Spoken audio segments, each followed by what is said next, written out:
اعوذ باللہ من الشیطان الرجیم بسم اللہ الرحمن الرحیم الحمد للہ رب العالمین اللہم صل علی محمد وآل محمد وعجل فرجہم.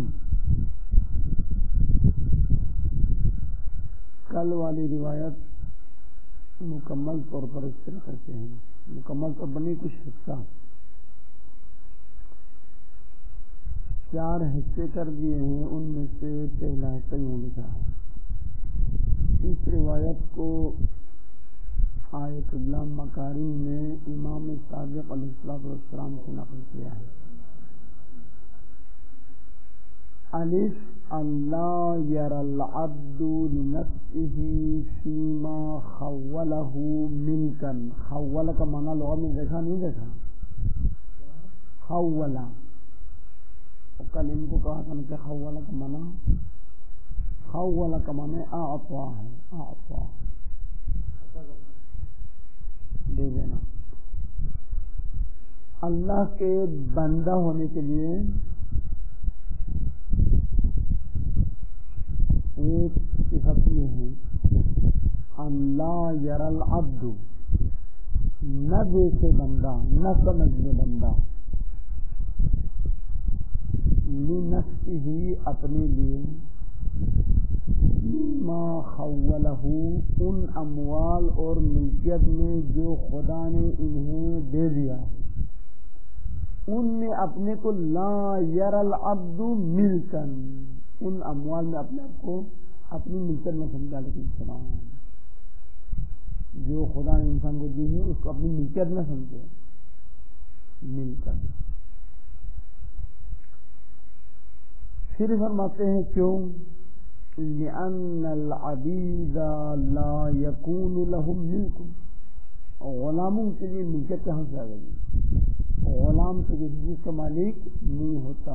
جیسے کہ کل عرض ہوا کہ علم فقہ میں مشہور علماء کا نظریہ یہ ہے کہ غلام کبھی مالک نہیں بن سکتے. جتنا دن بھر کام کرے وہ مالک نہیں بنے گا، اس کو مولا مالک بنے گا. ایک غلام ہے جو ہر روز 10-10 ہزار کماتے ہیں تو مہینے میں 1 لاکھ بن جاتے ہیں، لیکن مہینے میں تو 3 لاکھ بن جاتے ہیں. ہاں، لیکن وہ کتنے بن جاتے ہیں؟ 3 لاکھ بن جاتے ہیں.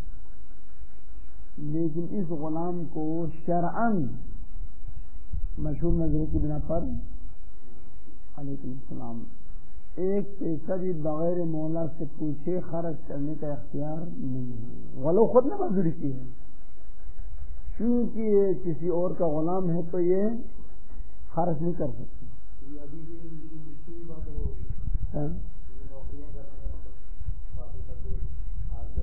غلام نہیں ہے نا، ابھی تو غلام نہیں، آزاد ہیں. اگر غلام ہوتے تو یہ مالک نہیں بنتا. لأن العبید لا یکون لهم ملک، کیونکہ غلاموں کے لیے کوئی ملکیت نہیں ہے. تو پھر کیا کرے اپنے مال کو؟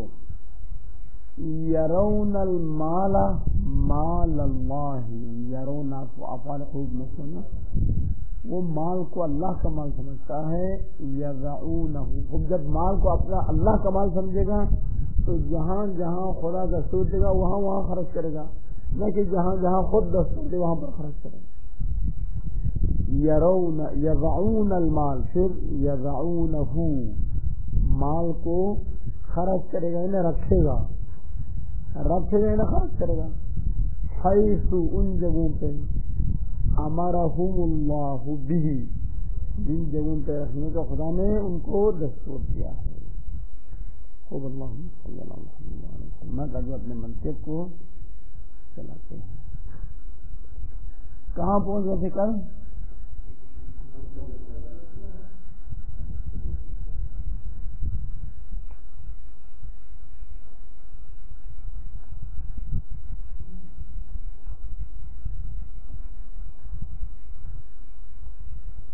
بسم اللہ الرحمن الرحیم. الرابع المرتجل وهو كالمنقول بلا فرق الا ان المرتجلہ لم تلحظ فی المرتجل المناسبۃ بین المعنیین. مرتجل کی تعریف وہی منقول کی تعریف ہے. فرق مرتجل اور منقول میں یہ ہے، منقول میں معنی ثانی کے لیے نام رکھتے وقت یہ دیکھتا ہے کہ معنی ثانی معنی اول یعنی معنی لغوی کے ساتھ شباہت رکھتے ہیں، کچھ مناسبت ہے یا نہیں ہے تو نام رکھتے ہیں، نہیں تو نہیں رکھتے. اما مرتجل میں اس کو مدنظر نہیں رکھتے. مرتجل میں معنی لغوی کے ساتھ شباہت ہو یا نہ ہو بس ہم نے نام رکھنا ہے، شباہت کے معیار نہیں ہے. جیسے قارون کا نام رکھ دیا حاتم، کوئی مناسبت ہے، کوئی الٹا مناسبت ہے، بلکہ پھر بھی رکھ دیا. وَمِنَ الْمُرْتَجَلِ أَكْثَرُ الْأَعْلَامِ الشَّخْصِيَّةِ. اعلام شخصیہ معین چیزوں کے خاص خاص نام کو کہا جاتا ہے. جیسے جتنے بھی لوگوں کے نام ہیں وہ اعلام ہیں، جتنے بھی شہروں کے نام ہیں، جتنے بھی ملکوں کے نام ہیں وہ عالم ہیں. گھر میں موجود پرانے زمانے میں گھوڑا اور یہ اونٹ وغیرہ عرب میں ہوتے تھے، تو جو اونٹ باپ نے بیٹے کو دے دیا، بیٹے نے اسے ایک خاص نام رکھتا تھا. ممکن ہے آج کل دیہاتوں میں بھی وہ کسی کچھ حیوانات کے لیے سواری کے استعمال ہوتے ہیں، شاید کوئی نام رکھے، رسم ایسا ہو. اگر ایسا ہو تو وہ بھی عالم شخصیہ ہے. جیسے ایک آدمی نے اپنے گھوڑے کا نام رکھ دیا کوئی خاص لفظ، بیل کا نام رکھ دیا کوئی خاص نام. بیل تو نکرہ ہے، وہ تو معرفہ نہیں ہے. اس معین بیل کر کوئی خاص نام رکھیں وہ بندے کا علامہ شخصیہ. بس ہر معین چیز کا جو نام رکھے گا وہ علامہ شخصیہ بنے گا. وہ کیا ہے؟ مرتجل میں سے مناسبت کے لحاظ نہیں رکھا گیا ہے، اس سے اٹھا کے اس سے نام رکھا.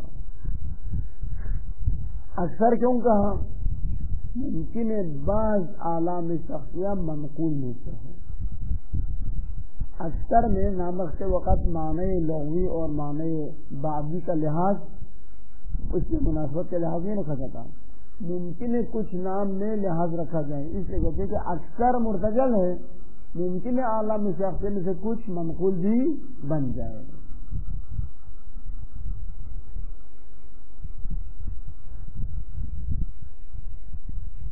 یہاں تک بات ختم.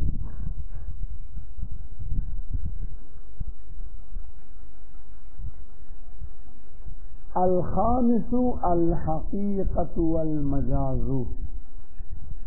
قسم پنجم حقیقت اور مجاز. حقیقت اور مجاز کی تعریف کرو. وَهُوَ الَّذِي تَعَدَّدَ مَعْنَاهُ. حقیقت و مجاز وہ لفظ ہے جس کا معنی متعدد ہو.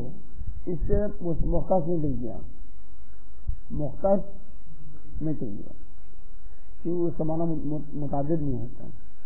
اما مرتجل داخل ہے، منقول داخل ہے، مشترک داخل ہے. ولیکن اللفظ، لیکن لفظ موضوع بأحد المعانی فقط، لیکن لفظ کو وضع کیا گیا ہے فقط ایک معنی کے لیے. اسے کیا حاصل ہوا؟ مشترک بھی نکل گیا، منقول بھی مرتجل بھی اسی قسم سے نکل گیا. کیوں؟ مشترک میں لفظ کئی معنی کے لیے وضع ہوتا ہے، منقول میں بھی لفظ کئی معنی کے لیے وضع ہوتا ہے، مرتجل میں بھی لفظ کئی معنی کے لیے وضع ہوتا ہے.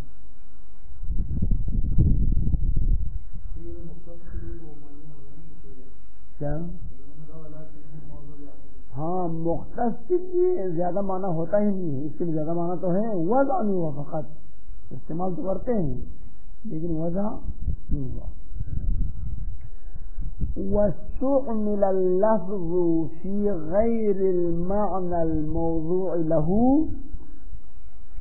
لیکن لفظ کو استعمال کیا جائے معنی یہ موضوع اللہ کے غیر میں، وضع نہیں ہوا ہے، فقط استعمال کیا جائے. کیوں؟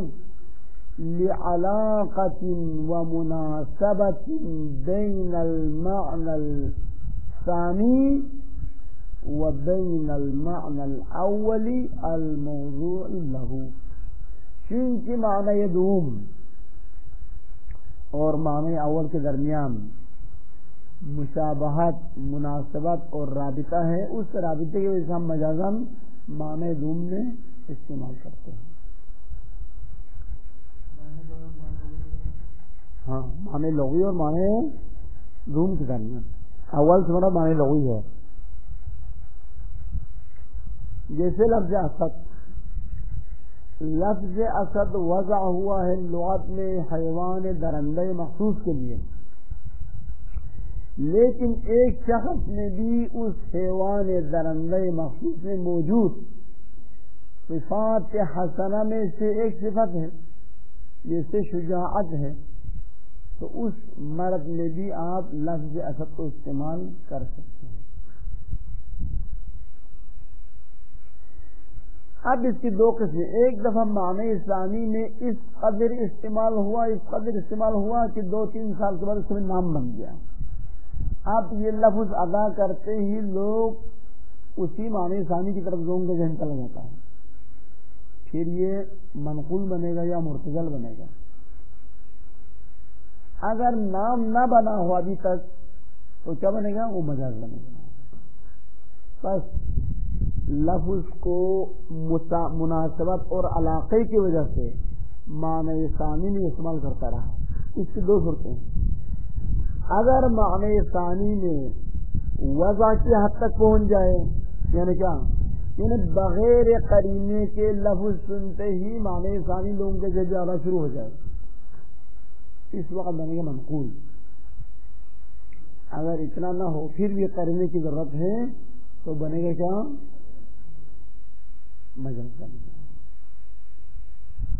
اب یہ معنی کرنا دوستو، واستعمل في غيره لعلاقة ومناسبة بينه وبين المعنى الثاني وبين المعنى الأول الموضوع له. معنی ثانی اور معنی اول موضوع له کے درمیان مناسبت اور مشابہت کی وجہ سے استعمال کیا، لیکن اس قدر استعمال نہیں کیا من دون ان يبلغ المعنى الثاني حد الوضع، من دون ان يبلغ الاستعمال، من دون ان يبلغ استعمال اللفظ حد الوضع في المعنى الثاني، بغیر اس کے کہ وہ استعمال لفظ معنی ثانی میں وضع کی حد تک پہنچے، بغیر اس کے کہ استعمال لفظ معنی ثانی میں وضع کی حد تک پہنچے تو معنی ثانی کہیں گے مجاز. فیسمى اللفظ حقیقة في المعنى الأول ومجازا في المعنى الثاني. اس وقت لفظ اسد کو معنی اول میں حقیقت اور معنی رجل شجاع میں مجاز نام رکھا جائے گا. ويقال للمعنى الأول معنى حقيقي ويقال للمعنى الثاني معنى مجازي.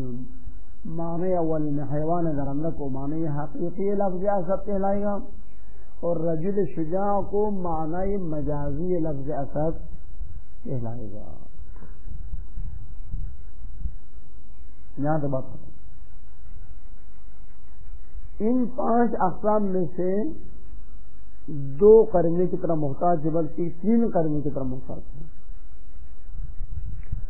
مختص کے لیے قرینہ لانے کی ضرورت، مشترک کے لیے قرینہ لانے کی ضرورت ہے، مشترک کے لیے ضرورت ہے، منقول کے لیے ایک صورت میں ضرورت ہے، ایک صورت میں ضرورت نہیں ہے، مجاز کے لیے ہمیشہ قرینہ لانے کی ضرورت ہے. اب ان قرائن کا نام کیا ہے؟ لفظ مشترک لفظ عین، کسی نے کہا عین لے آؤ، عین سونا بھی ہے، عین چاندی بھی ہے، کیا لے آئیں؟ اس کو پتہ چلے کیا لے آئیں؟ پتہ نہیں چلے گا. بس ایسا قرینہ لے آؤ اس مخاطب کو پتہ چلے کہ عین سے مراد یہاں پر کون سا معنی آپ نے ارادہ کیا ہے. تو کہتے کہ وہ عین لے آؤ جو مردوں کے لیے حرام ہے، تو کیا لے کر آئے؟ سونا لے کر آئے. جو مردوں کے لیے حرام ہے کا لفظ قرینہ ہے کہ عین سے مراد یہاں پر متکلم نے سونا ارادہ کیا ہے. بس مشترک لفظی استعمال کرتے وقت جس معنی کو متکلم نے ارادہ کیا ہے اس معنی پر جو قرینہ لائے گا اس قرینے کا نام ہے قرینۃ معینۃ. قرینہ معینہ کیوں؟ کیونکہ یہ قرینہ ان مختلف معنی میں سے ایک معنی کو معین کر دیتا ہے. اب آ جاؤ منقول میں آ جاؤ. صلاۃ ہے، لفظ صلاۃ نماز کے لیے ابھی نقل ہوا، پہلے کا دعا تھا کہ اول ماہ میں یستحب علیکم الصلاۃ یا اول ماہ میں یستحب علیکم یجب علیکم الصلاۃ، اس طرح یا یجب الصلاۃ یا یستحب الصلاۃ. بالاخرہ لفظ صلاۃ لایا. کیا مہینے کی پہلی تاریخ میں؟ مہینے کی پہلی تاریخ کو تم لوگوں پر صلاۃ مستحب ہے یا صلاۃ واجب ہے؟ اب ہم کیا سمجھے، دعا پڑھنا واجب ہے یا نماز پڑھنا واجب ہے؟ کوئی پتہ نہیں ابھی تک.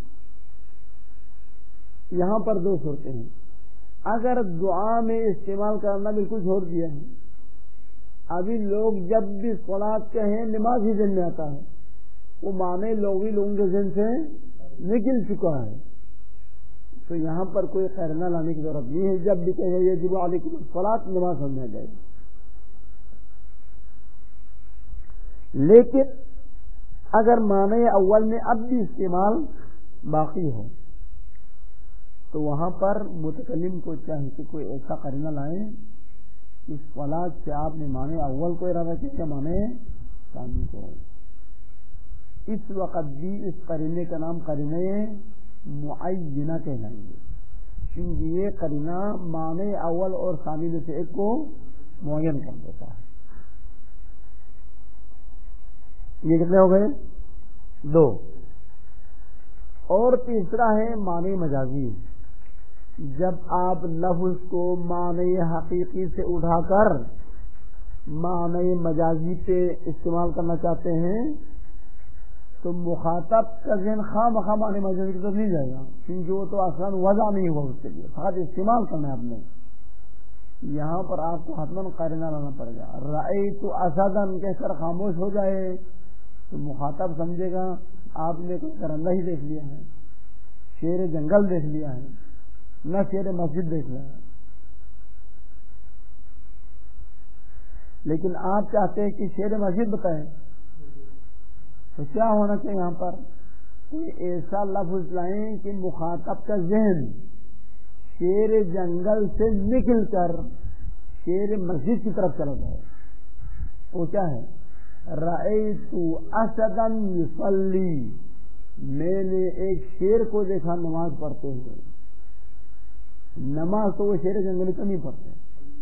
بس یہاں پر یصلی کا لفظ قرینہ ہے، اسد سے مراد رجل شجاع کو ارادہ کیا ہے. یا ایک اور مثال عام طور پر یہ مثال دیتے ہیں، رأیت اسدا یرمی، میں نے دیکھا ایک شیر کو تیر پھینکتے ہوئے، تیر مارتے ہوئے. وہ تیر شیر کیسے مارے گا؟ تیر مارنا لوگوں کا کام ہے، انسانوں کا کام ہے. بس یہاں پر لفظ یرمی قرینہ ہے کہ اس اسد سے آپ نے رجل شجاع ارادہ کیا. خلاصہ قرینہ کیا لائے؟ کلی قاعدہ بتاؤ. قرینہ کوئی ایسا فعل آپ ثابت کرے اس شیر کے لیے، لفظ اسد کے لیے، جو شیر جنگلی سے نہ ہوتا ہو وہ کام. جیسے نماز پڑھ رہا تھا وہ نہیں ہوتا، اس سے تیر پھینک رہا تھا نہیں ہوتا ہے، لکھ رہا تھا نہیں ہوتا ہے. رأیت اسدا یکتب، بس قرینہ کوئی ایسا لفظ لاؤ کہ وہ ایک ایسے کام سے دلالت کرے جو شیر جنگلی نہیں انجام دے سکتا، ایسا قرینہ لاؤ تو وہ لفظ بن جائے گا قرینہ۔ اس لفظ کے سنتے ہی مخاطب اور سامع کا ذہن شیر جنگلی سے اٹھ کے معنی ثانی معنی مجازی کی طرف چلا جائے گا۔ بس آپ کے اس قرینے نے اس کے ذہن کو پھیر دیا، ورنہ اس کا ذہن نہیں پھیرتا۔ لہذا اس قرینے کا نام قرینۃ وعارفۃ، صرف کا معنی کیا ہے؟ پھیرنا۔ اس قرینے نے مخاطب کے ذہن کو وہاں سے نکال کے کہیں اور لے گیا۔ اب سنیں، والمجاز یحتاج الی قرینۃ، معنی مجازی میں لفظ کا استعمال ہمیشہ محتاج ہے ایک ایسے قرینے کی طرف کہ وہ قرینہ کیا کرے؟ تصرف اللفظ عن المعنى الحقیقی، جو لفظ کو معنی حقیقی سے موڑ کر لے جائے، پھیر کر لے جائے۔ وتعین المعنى المجازی، اور معنی مجازی کو معین کرے، من بین المعانی المجازیتی، اس لفظ کے بہت سارے معنی مجازی ہیں، ان میں سے کسی ایک معنی کو معین کرے۔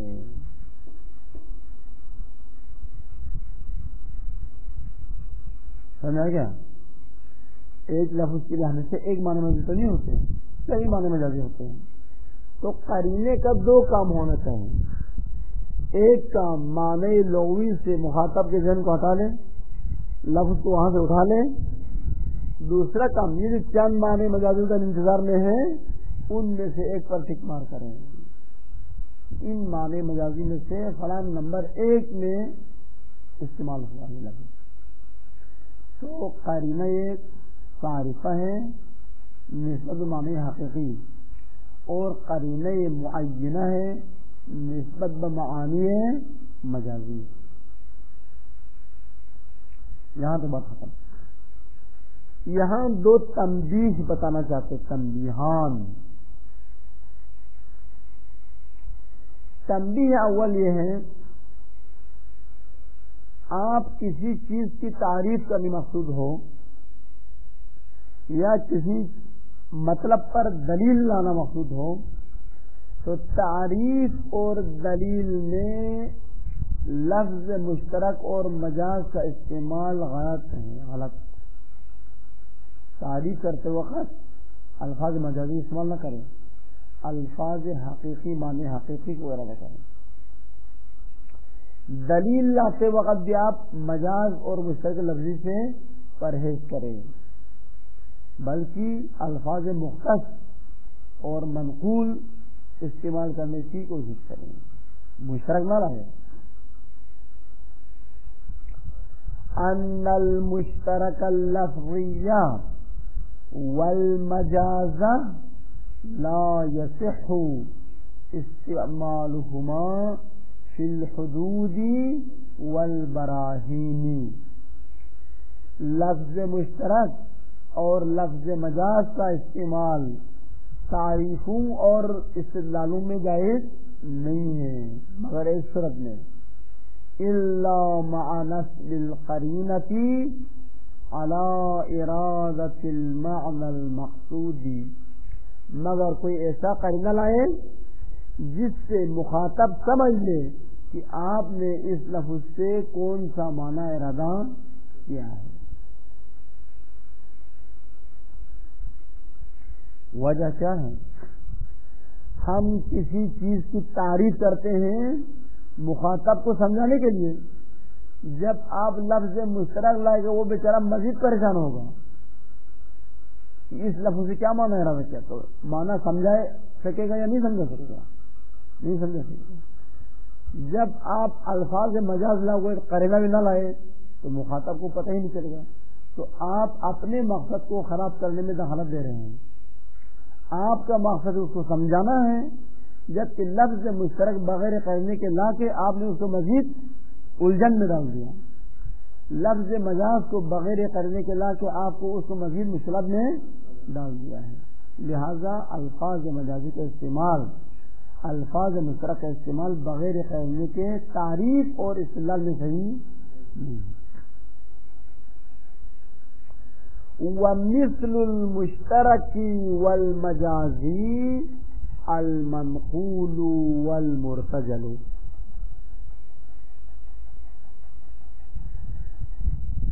تعریف اور استدلال میں منقول اور مرتجل کا استعمال بھی غلط ہے.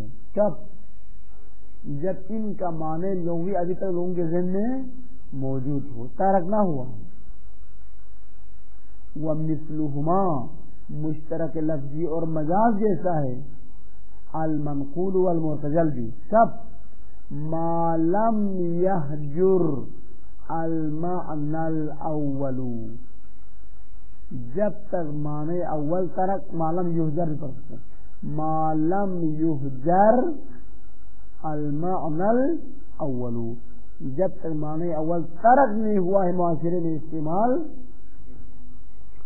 اس وقت تک آپ ان کو لاؤ گے تو وہاں بھی پھنس جائے گا.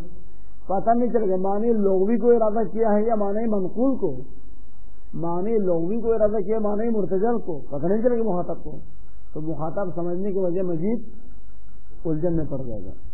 فَإِذَا حُجِرَ الْمَعْنَى الْأَوَّلُ، جب معنی اول ہجرت کر جائے اور ختم ہو جائے، اس وقت آپ آرام سے لفظ مرتجل استعمال کر سکتے ہیں، لفظ منقول استعمال کر سکتے ہیں. بھائی قرینہ وہی ہے کہ لوگوں کے ذہن میں معنی اول ہے ہی. جب لوگوں کے ذہن میں معنی اول سرے سے نہیں ہے اور آپ نے معنی ثانی کو ارادہ کیا ہے تو آپ اپنے مقصد کی طرف جا رہے ہیں، مقصد سے ہٹ تو نہیں رہے. کون ذالک معنی اول کا ترک ہونا، وحدہ فقط یہی معنی اول کا ترک ہونا، قرینۃ علی ارادۃ المعنی الثانی من لفظ المنقول والمرتجل. معنی اول کا ترک ہونا یہی تنہا قرینہ ہے کہ متکلم نے یہاں پر لفظ منقول سے معنی ثانی کو ارادہ کیا ہے، لفظ مرتجل کے سبھی معنی ثانی کو ارادہ کیا. مزید کرنے کی ضرورت نہیں ہے، کیونکہ قرینہ نہ لے کیا ہوگا، لوگوں کا ذہن کہاں جائے گا. معنی اول تو ہے نہیں، معنی اول تو لوگوں کے ذہن میں ہے نہیں، 100 سال ہو گئے ترک ہو چکا ہے. ابھی اردو میں بہت سارے ایسے الفاظ ہیں جس میں جو اصلی معنی وہ ترک ہو چکا ہے، اب جو جدید معنی استعمال ہوتے ہیں تو بس لوگوں کے ذہن وہی معنی ثانی آئے گا. اور آپ نے کیا ارادہ کیا ہے، آپ نے وہی ارادہ کیا ہے، معنی ثانی کو ارادہ کیا ہے. یہاں پر اور مزید کرنے کی ضرورت نہیں ہے. آخر میں ایک اور نصیحت کرنا چاہتے ہیں آغا مظفر، ان تمام چکروں میں پڑھنے سے کہ قرینہ کہاں پر لائے کہاں پر نہ لائے، معنی اول ترک ہوا ہے یا ترک نہیں ہوا ہے، ان 4 قسم کے اسماء کو سرے سے چھوڑ دو دفع کر کے. لگ جاؤ لفظ مختص میں، حدود اور براہین میں لفظ مختص سے کام لے لو. منقول و مرتجل و حقیقت و مجاز ان کو رکھ لو. عَلَىٰ أَنَّهُ يَحْسُنُ اجتناب المجاز فِي الْأَسَالِيبِ الْعِلْمِيَّةِ حَتَّى مَعَ الْقَرِينَةِ. تحقیق ثابت ہے اس بات پر کہ بہتر ہے کہ انسان الفاظ مجازی کے استعمال سے پرہیز کریں علمی گفتگو میں اور علمی روش علمی میں، حتیٰ قرینے کے ساتھ بھی مت لاؤ.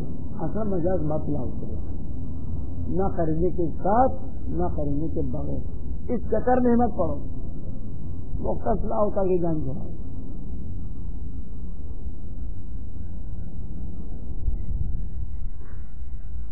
وجہ کیا ہے؟ وجہ یہ ہے بالآخر مخاطب کا ذہن قرینہ بھی لاؤ گے پھر بھی کچھ نہ کچھ معنی مجازی کی طرف اور بھی ہے. لفظ معنی لفظ کے اور معنی مجازی ہے, ان میں سے کسی کی طرف ذہن جائے گا اور دقت نہیں کرے گا آپ کے مطلب پر. لہذا ان چکروں میں آپ نہ پڑے بہتر ہے.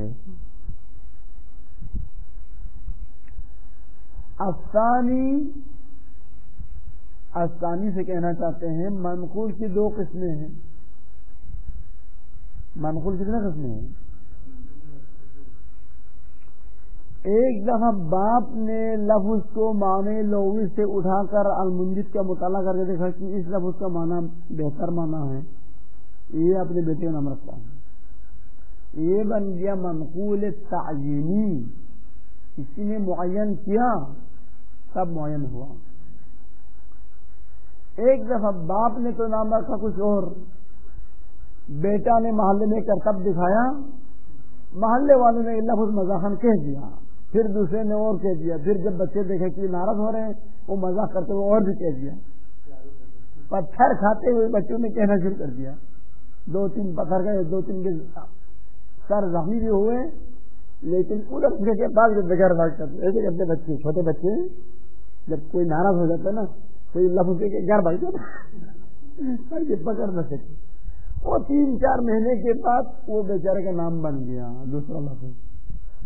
ٹھیک ہے نا, یہ کیا ہے؟ یہ منقول تعینی ہے. یہ کثرت استعمال سے نام بن چکا ہے, بنایا نہیں نا کسی نے. وہ پہلے جس نے اب پیدا کیا وہ نام رہنے کے لیے پیدا نہیں کیا تھا, وہ اسی کرتب کی وجہ سے غصہ کر کہہ دیا تھا, وہ فلان کہہ دیا تھا. بعد میں جو محلے کے چھوٹے بچوں نے سن لیا انہوں نے بھی کہہ دیا, وہی شروع کر دیا اس نام کا.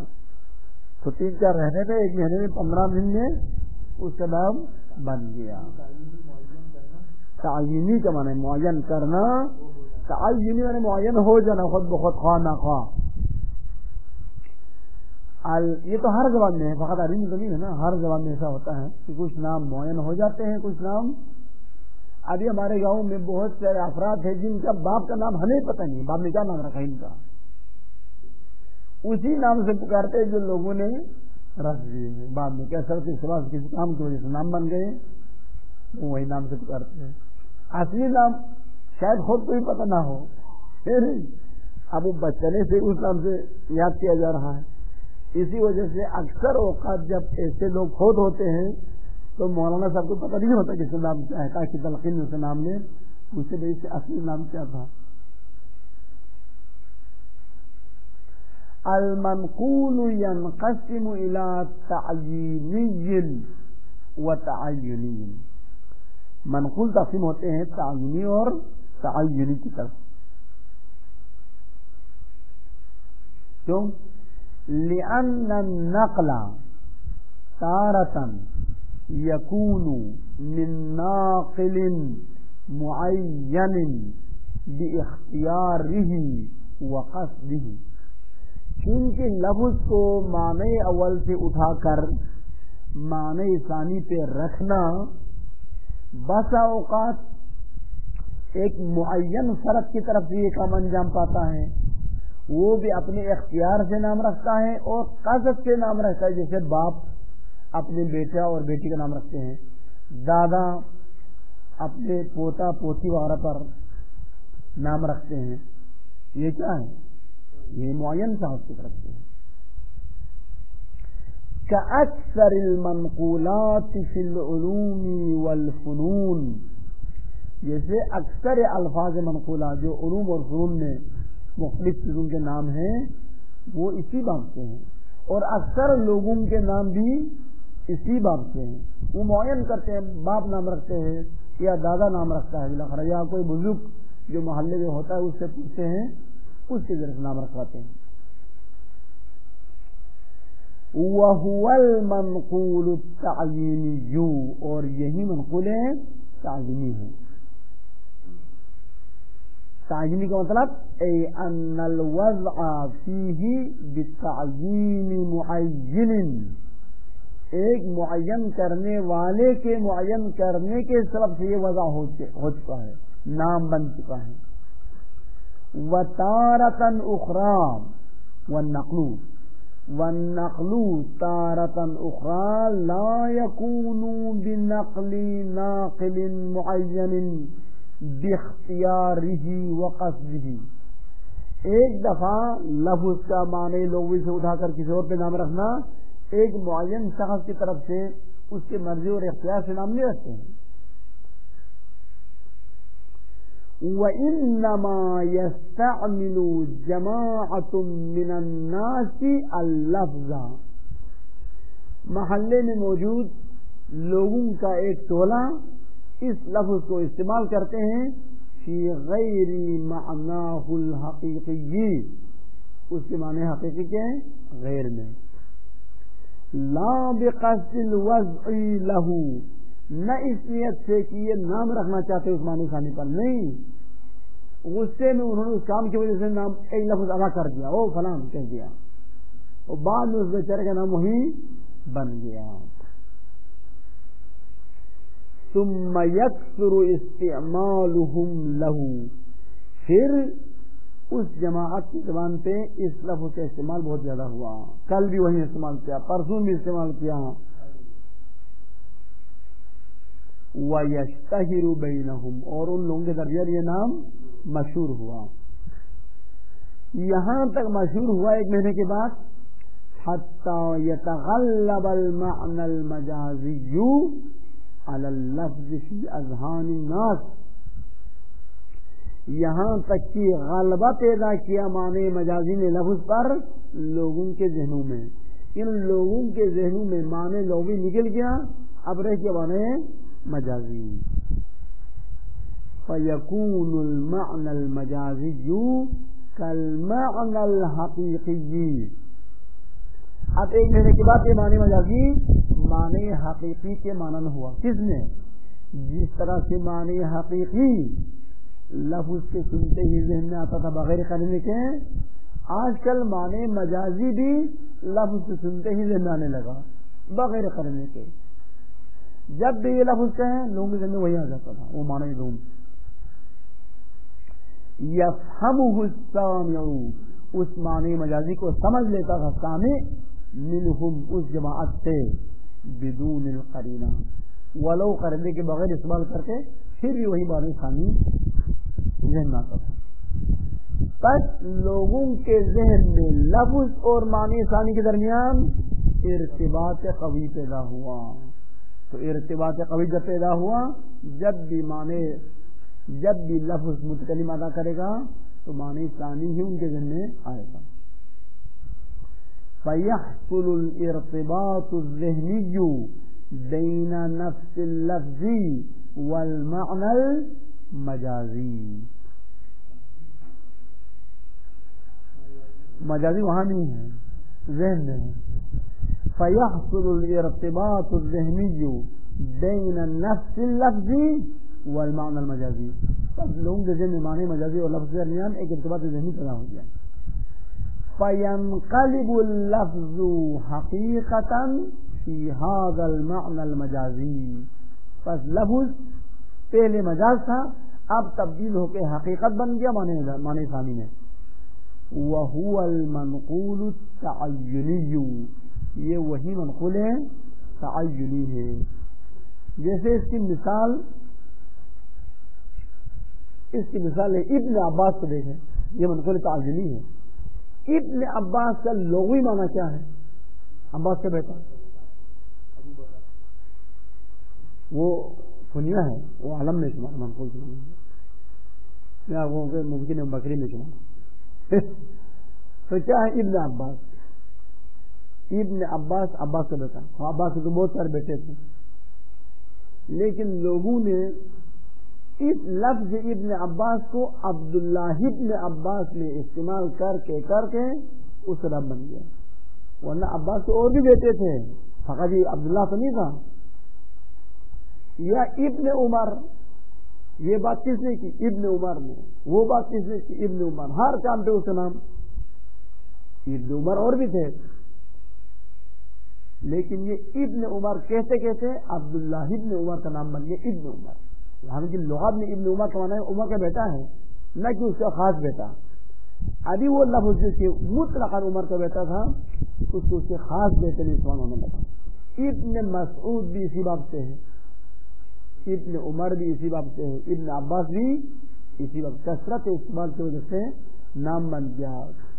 اب وہ کچھ اچھے کام کرنے کی وجہ سے نام بن گیا, کچھ غلط کاموں کی وجہ سے نام بن گیا, بلاخر نام بن گیا جو بھی ہو.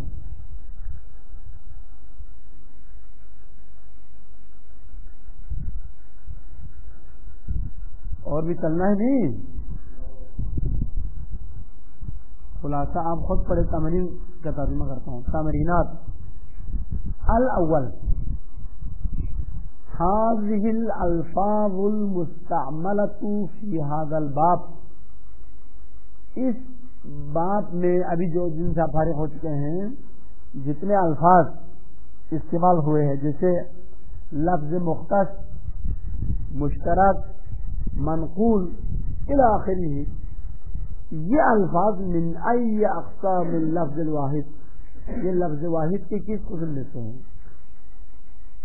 منقول میں سے ہے, مرتجل میں سے ہے, حقیقت میں سے ہے, مجاز میں سے ہے, مختص میں سے کیا ہے؟ ای انہا مختصۃ او مشترکۃ او غیر ذالک. ادھر نہیں بتایا کہ مختص, مشترک, منقول, مرتجل, حقیقت, مجاز کتاب میں یہ کیا ہے. یہ خود آئے مختص ہے, مشترک ہے ابھی جو استعمال ہوا ہے کتاب میں. الثانی اذکر ثلاثة امثلة لكل من اقسام اللفظ الواحد الخمسة. لفظ واحد کی 5 قسموں میں سے ہر ایک کے لیے آپ اپنی طرف سے 3 مثال بیان کریں. کتاب سے ڈھونڈ کے نہیں, اپنے ذہن سے پیدا کریں. سوال نمبر 3, کیف تمیز بین المشترک والمنقول. اگر آپ سے کوئی کہے منقول اور مشترک میں فرق بیان کرو تو آپ فرق کیسے بیان کرو گا؟ اور مثال دے کر بیان کرنا ہے, لکھ کے بیان کرنا ہے, علم اشراق کے ذریعے سے دل میں منتقل کرنا ہے, تو جو بھی کرنا ہے آپ بلاخر یہ حل کریں. سوال نمبر 4, هل تعرف لماذا يحتاج اللفظ المشترك الى قرینۃ. کیا آپ جانتے ہیں کہ لفظ مشترک کیوں